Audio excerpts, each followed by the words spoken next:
So on Friday, I had this conversation on my WhatsApp status. I have around 5,000 people that watch my status. So it's very easy to create a conversation and see in real time what people are saying. And somewhere I mentioned something about that every person on their own, they can only control themselves and they can't control other people, what they're doing. And specifically, we were talking about allowing a husband or a wife to go to the gym because of what she'll be seeing over there or not, or what she'll be expecting. And many people were like, what do you mean? If my wife goes to the gym, I have a very big problem with it. Or if my wife goes to a club, I have a very big problem with it.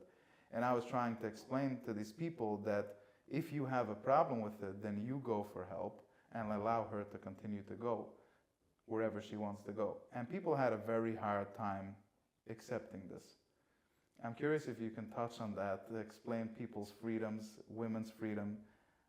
Sometimes a woman that is controlling of the man. But you understand what I'm touching on? That people, when they feel insecure, they try to control their partner or friend for that matter. So I think that I would break your question down into two parts. I think the first part to me is a measurement of values. So when you're talking about the gym versus the club, to me sometimes that's like, wait, if I'm married to somebody and we decided that we want to build a certain kind of home, raise our kids with a certain value system, right? And if we had an agreed upon set of values, then for one partner to go and do something that's like against those values, that's one thing, right? And I think that that's a whole separate conversation about what to do when you have two spouses that are not quite on the same page, right? Two spouses. When you have spouses that are not quite on the same page, especially in religious values, and that happens more and more often. And I think that it's very navigable, but you have to be open and honest about it. But that's one thing. Well, in our community, there is no time to discuss values. Right. One meeting an hour in the dining room or two meetings in the dining room does not discuss any values at all. You just talk about how you enjoyed your yeshiva and I'm not saying that people should change that, because there's something to it, going into a marriage in the unknown, and if it works, it works, if it doesn't, it doesn't. But I'm saying, so that's to debunk what you just said, because that's really not going to happen to these people. It's so funny, then they just find themselves in a marriage, and now they have to go back on everything that they're not okay with. Yes and no, because especially in our community, when people are having a show, the parents did a lot of that research, right? So I can't say it's a perfect system, right? Also, I know when I met my husband, I got engaged very young. I got engaged on my 17th birthday. Wow. So we met. I was already 16. And I was only 16, and I remember the first time we sat together, I just knew that this was going to be the person for me. There was and it wasn't because we discussed values. There is something there, and I do believe in there's a certain thing, like when you know, right? And that's a problem for everybody in every community, because most people don't think to discuss values. They go for lust, they go for connection, they go for all of those things, and values come a little later. And I think it's enough to just, if we start talking about it as this level, like the parents' level, right? And we start talking to our children about values, and we start modeling those values, they come through much faster, even in the initial stages of like a bisho, right? But going back to your question about controlling other people, then there's a second thing. Let's put the values aside. Then there's the insecurity, right? That if I'm not secure, right, and my spouse goes and does something, maybe it's not about me judging them for what they're doing, but maybe it's because I feel like I'm being left out. I'm feeling like I'm left behind. And unfortunately, that is also happening, that people think that, what do you mean? I live my life, you live your life. We just happen to be married, right? So I think it's less for me when I hear of a situation like that. It's less for me like, oh, is he going to the club or the gym? It's like, did you forget that, like, are you investing in the marriage? Because I think that when we invest in the container itself, when we are both secure that the marriage itself is solid, that not the marriage, because it can be parents to children as well, right? When we invest in the relationship and the relationship is solid, then we're much more trusting of what happens outside of the relationship, right? In your time, your free time, in my free time.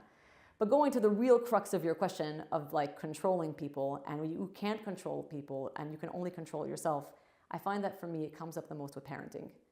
Because you cannot control your kid. So if you're watching me and thinking that I'm the expert and I have all of the answers, I absolutely do not. I have a pretty good authority that at least one or two of my own children are going to be watching me on this podcast, and they're going to be like, my mother just said that in public. She can't control us. And it's not about crazy. You can, but at what expense?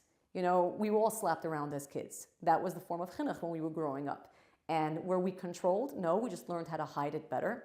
And if we didn't learn how to hide our actions, we learned how to hide our emotions, even from ourselves. And then we spent the rest of our adulthood hating our parents and trying to recover. Yeah. I love you, Mommy and Tati.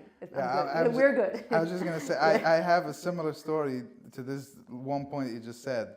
And I don't know if my mother's going to be happy that I shared this, but I know that for the sake of the world. Your mother and my mother both, okay. For the sake of the world, she'll be happy. But I remember a few months ago, she came to me and said, you know, Ellie, this thing that you're doing right now, I know that you're okay with it, but it doesn't work for me. So you have to change something. And I said, you know, Mommy, I love you and everything, but did you just hear yourself? Like, you know that I'm okay with it.